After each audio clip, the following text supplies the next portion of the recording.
નમસ્કાર મિત્રો, આરસી ક્લાસના મેમ્બરશિપ પ્રોગ્રામમાં આપનું સ્વાગત છે। આજે આપણે જે 30 માર્ક્સનું નિગમનું પૂછાય છે એમાંથી ઈમાનો જ એક ભાગ એટલે કે નિગમની માહિતી એના વિશે આપણે આજે ભણવાના છીએ। અને આજના મટીરિયલમાંથી ચારેક પ્રશ્નો એવા છે, 4 પ્રશ્નોથી પણ વધારે પ્રશ્નો એવા છે કે જે ગઈ વખતે પૂછાઈ ગયેલા છે, તો એ પણ જોઈશું। અને સાથે સાથે મિત્રો હું તમને એવી સલાહ આપીશ કે જો તમે આ વિડીયો જોતા પહેલાં તમારી પાસે એક બુક અને પેન સાથે રાખો અને ખાસ કરીને આજે 30 માર્ક્સની જે એક અલગથી બુક બનાવો અને એમાં તમને મહત્ત્વના જે ટોપિક્સ લાગે એ નોંધતા જાઓ। સાથે સાથે હું પીડીએફ પણ તમને આપી દઈશ, તમામ મેમ્બરો છે જે એમને પીડીએફ પણ આપવાનો પ્રયત્ન કરીશ કે ભાઈ તમને મળી જાય ઇઝીલી, વહેલી તકે પીડીએફ મળી જાય તો એ પણ પ્રયત્ન કરીશ, પણ તેમ છતાં તમે લખશો તો તમને વધારે યાદ રહેશે। તો ચાલો આપણે શરૂ કરીએ ટાઈમ ન બગાડતા। નિગમની લગતી માહિતી લગભગ 3 થી 4 પ્રશ્નો આમાંથી પૂછાય છે। આજના લેક્ચરમાં આપણે બધું જોઈ લઈશું, મોટા ભાગની વસ્તુ જોવાનો પ્રયત્ન કરીશું। તેમ છતાં જો કંઈક રહી જાય તો પછી એનો એક અલગથી બીજો એક લેક્ચર આપણે નાનો એવો ગોઠવી દેશું। તો શરૂઆત કરીએ। જીએસઆરટીસી એટલે Gujarat state road transport corporation, બરાબર? આનું ફૂલ ફોર્મ પણ પૂછાઈ શકે, શરૂઆત ત્યાંથી પણ થાય। તો ગુજરાત રાજ્ય માર્ગ વાહન વ્યવહાર નિગમ અને એમનું જે અંગ્રેજીમાં કરીએ તો Gujarat state road transport corporation એટલે જીએસઆરટીસી। તો આપણે જોઈએ તો એનું જે ટેગલાઇન છે એમાંથી પણ પ્રશ્ન પૂછાઈ શકે કે સ્ટીરિંગ માઇલ્સ વિથ સ્માઇલ, આ ખાસ પૂછાઈ શકે મિત્રો। તો કેમ કે આમાં બધું છે ને પૂછવામાં એકદમ નાનો ટોપિક છે, નાનો સબ્જેક્ટ છે, પૂછે તોય પૂછે ક્યાંથી, એટલે આવા બધામાંથી પ્રશ્નો કાઢે। અને આપણે જોઈશું કે ગઈ ભરતીમાં એટલે કે છેલ્લી ભરતી ગઈ એમાં જ કેવા પ્રકારના પ્રશ્નો પૂછ્યા હતા અને ક્યાંથી કાઢ્યા હતા, આજ આપણી આજની જ પીડીએફમાંથી કાઢેલા છે પ્રશ્નો, તો એ જોઈશું। હવે આપણા ગુજરાત અને પાડોશી રાજ્યોમાં બસ સેવા પૂરી પાડી આપણે બધાને ખબર છે। હવે એનો સ્થાપના દિન પૂછાઈ શકે કે જીએસઆરટીસીની સ્થાપના ક્યારે થઈ, તો 1 મે 1960 જ્યારે ગુજરાત રાજ્ય અસ્તિત્વમાં આવ્યું ને ત્યારે ગુજરાત રાજ્યની સાથે સાથે જ આપણું નિગમ અસ્તિત્વમાં આવ્યું। અને 1 મેને આપણે ગુજરાત દિન તરીકે પણ ઓળખીએ અને મહારાષ્ટ્રમાંથી આપણું ગુજરાત રાજ્ય અલગ પડ્યું આપ સૌને ખબર છે। તો 1 મે 1960 રોજ સ્થાપના થઈ। પછી સ્થાપના વખતે એમની પાસે 7 ડિવિઝન હતા, 76 ડેપો હતા અને 7 જે ડિવિઝન હોય એના વર્કશોપ હતા, એટલે 7 ડિવિઝન હતા અને 7 એમના વર્કશોપો હતા, બરાબર, વિભાગીય કાર્યશાળાઓ કહી શકાય। અને સાથે સાથે 1767 જેટલી બસોનો કાફલાને હતો જ્યારે આપણું જે નિગમ છે અસ્તિત્વમાં આવ્યું ત્યારે। તો હાલ એમની પાસે 16 ડિવિઝન છે, 125 ડેપો છે। મિત્રો આ બધી માહિતી વેબસાઇટ ઉપરથી લીધેલી છે।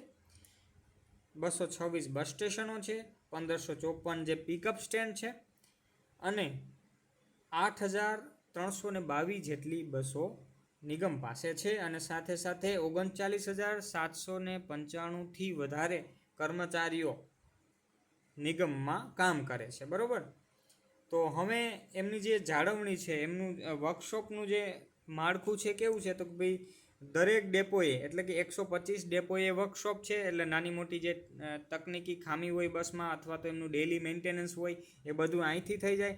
પછી વધારે થોડીક ખામી હોય તો પછી વિભાગીય 16 વિભાગીય વર્કશોપ છે અને એક સેન્ટ્રલ વર્કશોપ છે, સાથે સાથે 7 ટાયર રિટેડિંગ પ્લાન્ટ છે અને બસ બોડી બિલ્ડિંગ પ્લાન્ટ છે। એમની કેપેસિટી પૂછાઈ શકે, ખાસ યાદ રાખજો કે ભાઈ 1000 બસ બનાવી શકે એક વર્ષમાં, એટલે બસ બોડી એટલે તો ખબર પડે ને કે તમને દાખલા તરીકે કોઈ ટાટાની કે લેલનની કે પેલા નિગમ છે સેસિસ લે ને એમાં પછી બોડી ફિટ કરે એમ, તો એ જે બોડી બનાવે છે તો એ 1000 બસોની બોડી બનાવે એક વર્ષમાં, એટલી કેપેસિટી છે એમની પાસે। અને છાપકામનો પ્રેસ, તમે છાપકામનો પ્રેસ એટલા માટે કે પહેલાં છે ને ટિકિટો આવતી, પેલી કંડક્ટર હતા તો એ પહેલાં પંચિંગ કરીને ટિકિટો આપતા, તો એ ટિકિટોને છાપવા માટેનું, જો કે હવે એનો કોઈ ઉપયોગ નથી પણ પૂછાઈ શકે, તો એટલે ટૂંકમાં છાપકામનો પ્રેસ પણ નિગમ પાસે છે, બરાબર ને। હવે નિગમમાં ઇન્ફોર્મેશન ટેકનોલોજીનો કેટલો ઉપયોગ થાય છે એના વિશે છે થોડુંક, તો કે ભાઈ જીપીએસ અને પીઆઈએસ આધારિત બસ ટ્રેકિંગ જે સુવિધા છે એ લાગુ કરવામાં આવી છે। અને એ જે બસની દેખરેખ અને પેસેન્જરની માહિતી બેયને માટે કામ લાગે. એટલે કે બસમાં બસ ક્યાં પહોંચી છે ડેપોવાળાને પણ ખબર હોય, એમની પણ દેખરેખમાં રહી, અને પેસેન્જરને પણ ખબર પડે કે ભાઈ મારી બસ ક્યાં પહોંચી છે. એટલે તમામ જે આ શેડ્યુલ છે, 7,000થી વધારે શેડ્યુલ છે, એમાં 14,000 જેટલા ઇલેક્ટ્રોનિક ટિકિટિંગ મશીન, આનું ફૂલ ફોર્મ પૂછાઈ શકે, ETM મશીન, ETM મશીનનું ફૂલ ફોર્મ એટલે કે ઇલેક્ટ્રોનિક ટિકિટિંગ મશીન રજૂ કરવામાં આવે છે. એટલે હવે ટૂંકમાં પેલી ટિકિટ હોય ને પંચિંગવાળી ટિકિટ બંધ થઈ ગઈ અને આપણે ETM મશીનો જ છે ને હવે તો સ્માર્ટ મશીનો પણ નિગમે લોન્ચ કરી દીધા છે. હવે GSRTCની પોતાની વેબસાઇટ છે www.gsrtc.in. આ પ્રશ્ન ગઈ ભરતીમાં નહોતો પૂછાણો, પણ એની પહેલાંની કોઈ ભરતીમાં પ્રશ્ન પૂછાઈ ગયેલો પ્રશ્ન છે કે GSRTCની ઓફિશિયલ વેબસાઇટ કઈ. ત્યારે આપણે લખવાનું છે કે ભાઈ GSRTC.in, બરાબર. જો આ ઇન આવશે, અહીં .com નહીં આવે, ઓપ્શનમાં પછી છે GSRTC.com, www.gsrtc.com, gsrtc.in, gsrtc.edu. તો એમાં આપણે ખાસ EN લખવાનું છે, બરાબર. gsrtc.in, ઇન એટલે ઇન્ડિયા. એ ડોમેનમાં તમને ખબર છે કે ભાઈ EDU એટલે એજ્યુકેશનનો હોય, એ આખો જનરલ નોલેજનો ટોપિક થઈ જાય, બરાબર. તો આ એમની ઓફિશિયલ વેબસાઇટ છે, એ પણ પૂછાઈ શકે. અને એમાં શું શું કરવામાં આવે એ તમે આ થિયરી જેવું છે, હું તમને PDF પણ આપી દઉં એટલે એ તમે વાંચી લેજો. ખાસ જે વાત કરીએ તો તમામ 125 ડેપો છે એમાં ઇન્ટિગ્રેટેડ ડેપો મેનેજમેન્ટ સિસ્ટમ લાગુ કરવામાં આવી છે કે એમનું વહીવટ જે સંચાલન થાય છે એ આ સિસ્ટમથી થાય છે. અને જે સેન્ટ્રલ સ્ટોર્સ અને તમામ જે ડિવિઝનલ સ્ટોર્સ છે એમને કોમ્પ્યુટરાઇઝ કરવામાં આવ્યા છે, એટલે ઇન્વેન્ટરી મેનેજમેન્ટ સિસ્ટમ સફળતાપૂર્વક લાગુ કરવામાં આવી છે. એટલે કે જે વર્કશોપમાં જે માલ સામાન પડ્યો છે તો કેટલો માલ સામાન પડ્યો છે, કેટલો વપરાણો છે, કેટલો મંગાવો છે, ઓર્ડર, તમામ વસ્તુ છે એ કોમ્પ્યુટરાઇઝ કરવામાં આવી છે, એવું એમનું કહેવાનું છે, બરાબર. પછી જાહેર મનોરંજન સિસ્ટમ, એટલે આપણે તમને જોયું છે ઘણી બસોમાં ટીવી હોય છે, વચમાં બહુ ટીવી આવતી, બસોમાં ટીવીનું મનોરંજન, લોકોને મુસાફરી સાથે મનોરંજન પીરસવાનું થાય. તો એ જે વસ્તુ હતી ને એ આ સિસ્ટમને લીધે હતી, આ સ્કીમને લીધે હતી, બરાબર. પછી BSNLનો OFC કનેક્ટિવિટી આપવામાં આવી છે. પછી કોમ્પ્યુટરાઇઝ સિસ્ટમ દ્વારા આંકડાકીય જે માહિતી છે એનું પૃથ્થકરણ કરવામાં આવે, એટલે કે એનાલાઇઝ કરવામાં આવે છે, બરાબર. દરેક કોમ્પ્યુટરાઇઝ જે શું કહેવાય, દરેક બસ ઉપર નજર રાખવામાં આવે છે કે ભાઈ એટલા કિલોમીટર ચાલી છે, એટલું KMPL આવે છે, તો દરેક એનું KMPL થાય છે. પછી દરેક એમની આવક, બધું તમામ વસ્તુ છે સામાન્ય રીતે કોમ્પ્યુટરાઇઝ કરવામાં આવી છે, બરાબર. આમાં બીજું કાંઈ છે નહીં. હવે ટેન્ડરિંગ પ્રક્રિયા સ્થાપિત કરવામાં આવી, એટલે કે નિગમમાં કોઈ પણ કામ કરવાનું હોય, બાંધકામ કરવાનું હોય કે પછી કોઈ દાખલા તરીકે તમારે બસ સ્ટેશનમાં સ્ટોલ ખોલવો હોય તો એનો પર તમારે ટેન્ડર ભરવું પડે, બરાબર. તમારે કોઈ હાઈવે ઉપર તમારી હોટલ છે અને ત્યાં ST રોકાય એવું કરવું હોય તમારે, તો એનું પર તમારે ટેન્ડર ભરવામાં આવે ને. એ ટેન્ડર હવે પહેલાં ઓફલાઈન હતા, હવે ટેન્ડરિંગ એટલે કે તમારે ઓનલાઈન જ ટેન્ડર ભરવાના રહેશે. અને એ બધી પ્રક્રિયા છે પારદર્શી અને ઓનલાઈન કરવામાં આવી, બરાબર. ડ્રાઇવિંગ કૌશલ્ય માટેની કસોટી ઓટોમેટિક ડ્રાઈવર ટેસ્ટિંગ સિસ્ટમ લાગુ કરવી, એટલે કે ડ્રાઈવર માટેની જે ભરતી હોય છે એમાં જે ટેસ્ટની જે સિસ્ટમ છે એ ઓટોમેટિક એટલે કે સેન્સર બેઝ આપણે કહીએ ને, તો એ સિસ્ટમ લાગુ કરવામાં આવી છે, બરાબર. પછી તમામ શ્રેણીઓ માટે સ્ટાફ માટે ઓનલાઈન ભરતી આ 2 વાર AIથી આપણે ટ્રાન્સલેટ થયું છે ને, એટલે આવું જ રહેવાનું છે. અમે સ્ટાફ માટે જે ભરતી છે એ બધું ઓનલાઈન, આપણે બધાને ખબર છે કે ઘણા સમયથી જે નિગમમાં બધી ભરતીઓ આવે છે એમાં ઓનલાઈન અપ્લાય કરવાનું હોય છે. બધી ભરતી પ્રક્રિયા આખી ઓનલાઈન છે. પહેલાં જેમ આપણે ફિઝિકલ ફોર્મ મોકલવાના નથી હોતા એમ. હવે સેન્ટ્રલ ઓફિસ અને તમામ ડિવિઝન ઓફિસ વચ્ચે વિડીયો કોન્ફરન્સ સિસ્ટમ લાગુ, એટલે કે સેન્ટ્રલ ઓફિસથી કોઈ અધિકારી છે નિગમના, દાખલા તરીકે વાઇસ ચેરમેન છે, તો એમને જે તમામ કોઈ માહિતી આપવાની હોય કે કોઈ માર્ગદર્શન આપવાનું હોય કે કોઈ સૂચના આપવી હોય તો જે 16 ડિવિઝન ઓફિસ વચ્ચે વિડીયો કોન્ફરન્સની સિસ્ટમ લાગુ કરવામાં આવી છે, બરાબર. હવે ખાસ જોઈએ તો ઓનલાઈન અને મોબાઈલ બુકિંગ માટેના નિયમો અને શરતો, આમાંથી પણ પ્રશ્ન પૂછાય છે. ગયા વખતે એવો પ્રશ્ન હતો કેટલા વર્ષ સુધીના બાળકની ટિકિટ નિઃશુલ્ક હોય છે, એવો પ્રશ્ન ગયા જ વખતે પૂછાણો હતો. તો એમાં ઓપ્શન હતા, એક ઓપ્શન હતું 3 હતું, 5 હતું, 6 હતું ને 8 હતું. આ 4 ઓપ્શન હતા. જો તો આમાં શું આવશે? 5 આવશે, બરાબર.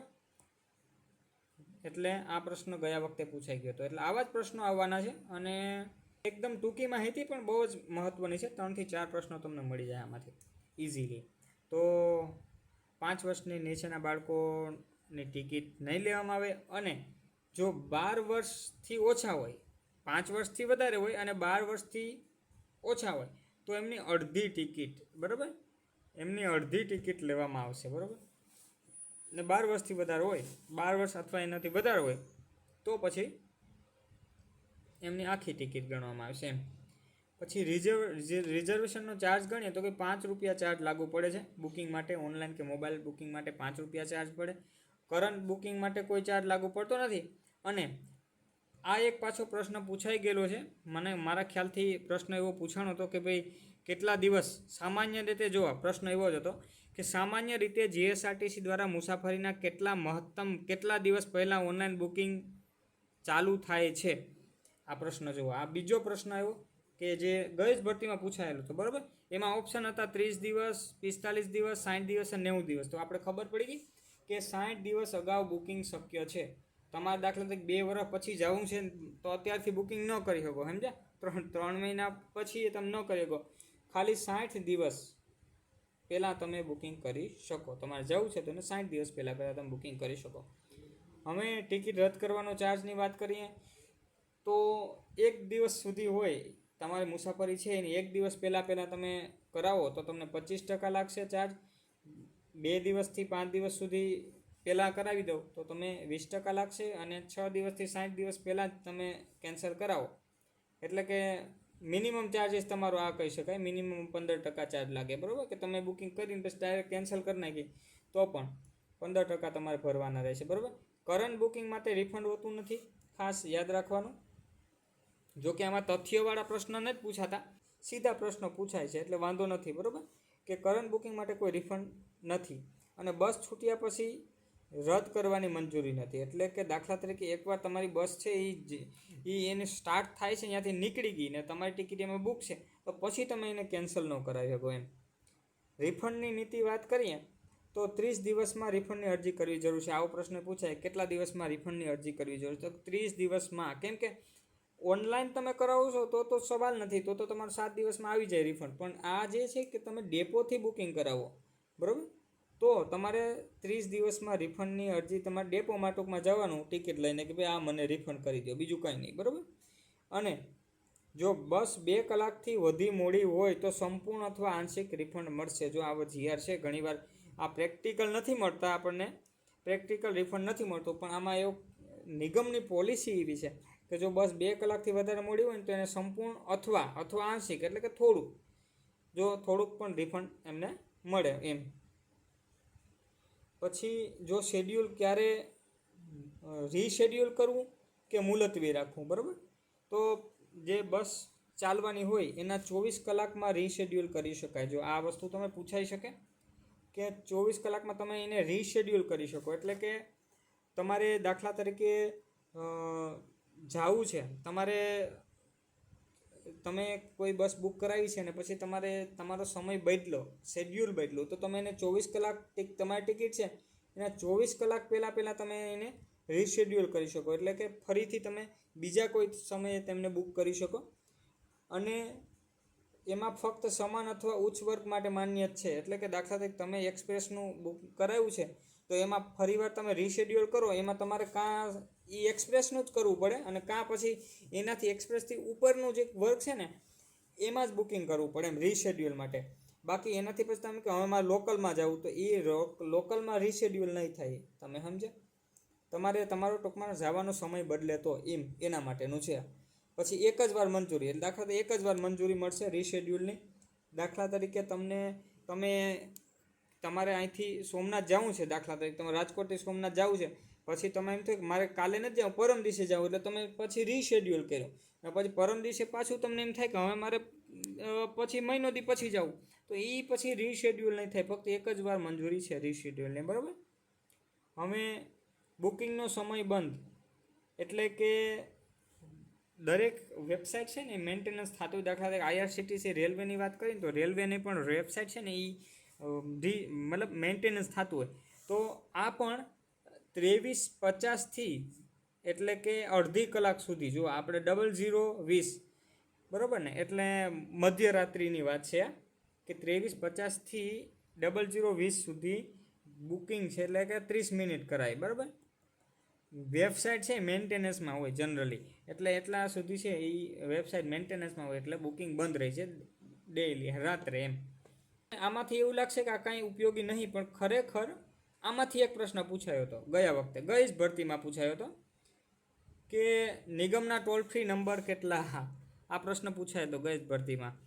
એટલે તમે જુઓ આ પ્રશ્ન 1800-233-66-66 આ પ્રશ્ન છેલ્લે પૂછાણો હતો કે જીએસઆરટીસીની બસ અને બુકિંગ સુવિધાઓ માટે કયો ટોલ ફ્રી નંબર છે. બરાબર, તો આ પ્રશ્ન પૂછાણો તો તમે યાદ રાખજો. અને પ્રિન્ટ માટે આ વિકલ્પ પસંદ કરી શકો તમે. એવું પૂછાય કે પ્રિન્ટ કે SMS ટિકિટ માટે કયો વિકલ્પ પસંદ કરો, તો એ તો એમાં કંઈ આમાં પૂછ્યા જેવું છે નહીં, એ તો એ જ વિકલ્પ છે. બરાબર, પ્રિન્ટ કે SMS ટિકિટ એનો જ વિકલ્પ છે. પણ આ એક પૂછાઈ ગયું હતું, આ જે ટોલ ફ્રી નંબર છે ને પૂછાઈ ગયા હતા ગયા વખતે. બરાબર, હવે બધા જ ઓનલાઈન બુકિંગ કે મોબાઈલ જે બુકિંગ છે એના ઉપર 1% ડિસ્કાઉન્ટ હોય છે. એ પણ પૂછાઈ શકે કે ભાઈ કેટલા ટકા ડિસ્કાઉન્ટ હોય, તો મોબાઈલ બુકિંગ ઉપર 1% ડિસ્કાઉન્ટ હોય અને ₹5 બુકિંગ ચાર્જ હોય છે અલગથી. આપણે આગળ ભણી ગયા. બરાબર ને મિત્રો, મેં આ ખાસ ઉપયોગી એવી માહિતી છે કે ટિકિટિંગની જે ટિકિટિંગની સામાન્ય સૂચનાઓ આમાંથી પ્રશ્ન પૂછાઈ શકે. આ પ્રશ્ન પૂછાઈ શકે એવું છે, ખાસ કરીને આ પ્રશ્ન એક પૂછાઈ શકે એવું છે કે એક સાથે તમે મોબાઈલમાં ટિકિટ બુક કરવા જાઓ તો એક સાથે 6 ટિકિટ થાય, 6થી વધારે ટિકિટ ન થાય. બરાબર, એક સાથે. તો એક પ્રશ્ન પૂછાય છે કેવું છે. બાકી તો આ જનરલ છે, 15 મિનિટ પહેલાં હાજર રહેવું અને 5 અક્ષરો વાંચો. આપવામાં પણ કંઈ છે નહીં, ટ્રીપ કોડના છેલ્લા 5 અક્ષરો ખરેખર વાંચવા, મતલબ એ જુઓ એમ, એમાંથી તમને કન્ફર્મ પડશે. હવે આમાં તમને ખબર, ઘણીવાર તમે બુક કરાવી ને બસ, તો પછી એમાં આપણે સીટિંગ કરાવી હોય તો એ ટિકિટમાં સ્લીપર લખીને આવે એમ, પછી આ હોય આપણી સીટિંગ જ હોય. એનું કારણ એવું છે કે જો તમારે SLP 15 હોય તો તમને સ્લીપર બર્થ મળશે, એટલે કે બર્થ એટલે કે તમારે સૂવા માટેનું. અને જે SLP 30 હોય છે તો એમાં સ્લીપર સીટ મળશે, એટલે પેલી રિક્લાઇનરવાળી સીટ હોય ને તો એ તમને મળશે. એટલે આ વસ્તુ છે. બરાબર, હવે ટોલ ફ્રી નંબર આ તો આપણે પૂછાઈ ગયેલો પ્રશ્ન છે, એટલે આપણે આગળ જોઈ લીધું છે. હવે એનો જે ઈમેલ છે એ પણ કદાચ પૂછાઈ શકે, કેમ કે આમાં ઘણું બધું પૂછવા જેવું છે નહીં. પૂછવું તો ક્યાંથી પૂછવું એવો પ્રશ્ન થાય એને પણ, તો એ બધું આવું નાની નાની બાબતોમાંથી પ્રશ્નો કાઢી શકે. પણ જો આ તો જાણવું હોય તમારે તો ભાઈ customer@gsrtc.org. બરાબર, આ એમનો ઈમેલ છે. પછી જો ફેલ ટ્રાન્ઝેક્શન ટાળવા માટે તમારે શું કરવું જોઈએ, તો એનો પણ ઓપ્શન પૂછાઈ શકે કે આમાં નીચેનામાંથી જણાવો કે ફેલ ટ્રાન્ઝેક્શન માટે શું કરવું ન જોઈએ, મતલબ કે આનું ઉલટું પૂછે એમ. તો એ રીતના પ્રશ્ન પૂછી શકે કે બેક કે રિફ્રેશ બટન આપણે દબાવવું ન જોઈએ ક્યાંય પણ. પછી ઇન્ટરનેટનું કનેક્શન સારું રાખવું જોઈએ. 15 મિનિટમાં ટ્રાન્ઝેક્શન પૂર્ણ કરવું પડે. બાકી પછી તમારે વધારે લાંબો સમય સુધી તમે ટ્રાન્ઝેક્શનને પેમેન્ટ ન કરો તો પછી ટ્રાન્ઝેક્શન ફેલ થાય. અને રિફંડ 7 થી 10 દિવસમાં મળશે. ઓનલાઈન ટિકિટમાં તમે દાખલા તરીકે કોઈ કારણસર બુક ન થઈને પૈસા કપાઈ ગયા તો રિફંડ છે એ તમને 7 થી 10 દિવસમાં મળી જશે. હવે જીએસઆરટીસી નીચેના પ્રકારની વિશેષ સેવાઓ પણ પ્રદાન કરે છે, એ પણ પૂછાઈ શકે કે નીચેનામાંથી કઈ સેવાઓ જીએસઆરટીસી વિશેષ સેવાઓ પ્રદાન કરતી નથી, એમ પૂછાઈ શકે. અને એમાં આ બધી સેવાઓ હોય, એક સેવાઓ છે અલગ હોય, તો પછી એ પ્રમાણે થઈ શકે. બરાબર, તો એ કઈ સેવાઓ છે કે જીએસઆરટીસી આપે છે, તો કે રેલવેના કેટલાક મુખ્ય શેડ્યુલને સમાવવા, એટલે કે રેલવેના શેડ્યુલ સાથે કનેક્ટિવિટી માટે એ પ્રમાણેની બસ ગોઠવવી એમ. રેલવેના મુખ્ય સમયપત્રકની સેવાઓ, તહેવારમાં ખાસ સેવાઓ આપે છે, તહેવારમાં એક્સ્ટ્રા બસો ચલાવે છે, શાળા કોલેજોને જોડતી બસો પણ ST રાખે છે, યાત્રા સ્થાનોને જોડતી બસો પણ ST ચલાવે છે, મેટ્રો લિંક સેવાઓ પણ ST કરે છે, વોલ્વોની સેવાઓ પણ છે, ઇન્ટરસિટીની સેવાઓ પણ આપે છે. અને કરાર સેવાઓ, ખાસ પ્રસંગો માટે લોકોના કરારને આધારે બસો પણ ફાળવવામાં આવે. જો તમારે ભાડે જોતી હોય કોઈ કારણસર તો તમને કરાર સેવાઓ એટલે કોન્ટ્રાક્ટ ઉપર તમને બસ પણ આપે છે, દાખલા તરીકે કોઈ જાનમાં લઈ જવાની હોય બસ તો પણ એ કરાર સેવાઓ જ્યાં તમને બસ મળી શકે, બરાબર. એટલે હવે આ જે બસોની શ્રેણીઓ, દાખલા તરીકે વોલ્વો છે, સ્લીપર છે, આપણે જોઈએ કેટલી શ્રેણીઓ છે તમે જોઈ લેજો. PDF પણ હું તમને આપી દઈશ આ સાથે. આ છે એસી સીટર છે 2x2, પછી વોલ્વો એસી સીટર છે, બરાબર. પછી વોલ્વો સ્લીપર છે, પછી એસી સ્લીપર છે, પછી આ મિની બસ જેવું લાગતું નથી પણ આમાં ફોટો વેબસાઇટમાંથી જ લીધો દોસ્તો મેં, એટલે તમે જોઈ લીજો. આ તો ખાલી આપણે એક આટલી સેવાઓ આપે છે. આમાં શું પૂછાય કે એવો પ્રશ્ન પૂછી શકે કે નીચેનામાંથી કઈ સેવાઓ એસટી આપતું નથી. એમાં પછી એમ હોય કે વોલ્વો સ્લીપર ને એસી સ્લીપર ને મિની બસ ને એવું 2-3 બીજી એક કોઈ સ્પેશિયલમાં એવું કોઈ નાખી દે કે એવી સેવા ન આપતું હોય એમ. તો આ રીતના આમાંથી પ્રશ્ન નીકળી શકે. એટલે ખાલી એટલા સારું થઈને આપણે આ બધું જાણવું છે, બરાબર. તો એસી સ્લીપર છે, મિની બસ છે, પછી ગુર્જરનગરી છે, એક્સપ્રેસ બસો છે, અને આ નિગમે ફોટા નથી બદલાવ્યા ઘણા જૂના. આ સ્લીપર બસો છે, બરાબર. સારું. આ છેલ્લે તો આમ તો કહે કે આ અમુક મોટાભાગની જે વોલ્વો છે એ બધી કોન્ટ્રાક્ટવાળી છે. હવે આટલી સેવાઓ નિગમ આપે છે, બરાબર ને. હવે નિગમની સિદ્ધિઓ એકવાર જોઈ લઈએ. આમાંથી પણ કોઈ પ્રશ્ન કદાચ પૂછાઈ જાય તો કે નિગમ પાસે 125 ડેપો અને 16 ડિવિઝન અને એક સેન્ટ્રલ ઓફિસ અને વર્કશોપ છે. પછી 8,322 બસોનો કાફલો છે. હવે દરરોજ 30.39 લાખ કિલોમીટર 30.39 લાખ કિલોમીટરનું સંચાલન કરે છે. જેમાં કેટલી ટ્રીપ હોય છે તો કે ભાઈ 41,446 ટ્રીપ હોય છે, અને દરરોજ 25 લાખથી વધારે મુસાફરોને વહન કરવામાં આવે છે, બરાબર.